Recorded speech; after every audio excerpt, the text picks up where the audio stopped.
Guys, and welcome back to this channel. In this video I'll be showing you guys how you can set up a custom status on Discord. Super simple. You're just going to kind of hover over your name on the bottom left corner of your screen. Then you are going to select set custom status, sorry. And then here I can just say feeling good, like I should. Sorry.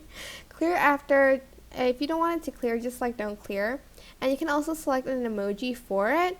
So if I go to emojis and select the smiley face, maybe, where is it?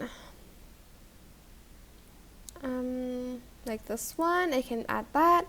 And I'm just going to select the online status and press save.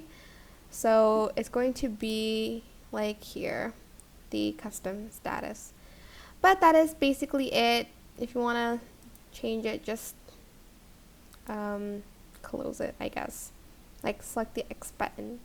But that is basically it. I hope this tutorial was helpful for you guys. Don't forget to like, comment, share, and also subscribe to this channel if you haven't done that already. If you have any questions, just leave it in the comment section down below, and I'll try my best to answer them all for you guys. And if you found this video helpful, please click the thanks button above the description box down below.